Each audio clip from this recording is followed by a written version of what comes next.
एक गांव में एक किसान रहता था। एक दिन उसने सोचा कि खेत की बुआई और जुताई का काम तो पूरा हो गया है, चलो ससुराल घूम कर आया जाए। किसान जब ससुराल पहुंचा तो सास ससुर साले साली सभी बड़े खुश हो। सास ने भी दामाद की अच्छी खातिरदारी की और दाल सब्जी में भी खूब सारा घी डाल कर दिया।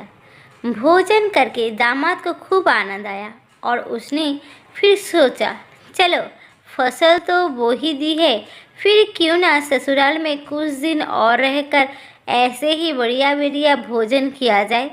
फिर जब 2-3 दिन बीत गए और दामाद घर से जाने का नाम ही नहीं ले रहा था, सास ने सोचा ऐसे तो दामाद जी ही सारा घी चट कर जाएंगे और बाकी बच्चों के लिए तो कुछ बचेगा ही नहीं। इन दिनों तेज सर्दी के कारण हंडिया में घी जम रहा था, इसीलिए उसे बिल्ली से बचाने के लिए वो उसे रस्से से बांधकर छत पर लटका कर रखती थी। अब उसे एक युक्ति सूझी। चतुर सास का चतुर दामाद। जब भी दामाद खाने बैठता, सास उस हंडिया को उसकी थाली के ऊपर उल्टा कर देती और हटा लेती। इससे दामाद की थाली में एक भी बूंद घी की ना गिरती। अब दामाद बहुत परेशान, पर वो भी बहुत चतुर था और वो सास की सारी चालाकियाँ समझ रहा था। अगले दिन जब उसकी सास खेत में जानवरों के लिए चारा लेने गई, दामाद ने उस घी की हंडिया को चूल्हे पर रख कर गर्म कर दिया और चुपचाप उस हंडिया को ही ऊपर रस्से से बांध कर टांग दिया। अब सास इस बात से तो अनजान थी कि सारा घी अब हांडी में पिघला हुआ है। अब जब खाने का समय आया तो सास ने घर में खिचड़ी बनाई। फिर दामाद को खिचड़ी थाली में परोस कर दी और बोली, आइए दामाद जी, खिचड़ी खा लीजिए। घी की थाली के ऊपर हंडिया उल्टी कर दी।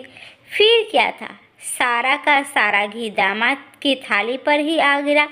दामाद की थाली में सारा का सारा घी गिरने से सास तो हड़बड़ा गई और इसी हड़बड़ी में आनन फानन अपने बच्चों को आवाज़ लगाने लगी, अरे चंगू मैंगू झुमरू झुमकी जल्दी आओ, आज तुम्हारे जीजाजी के साथ एक थाली में ही खाना खाते हैं।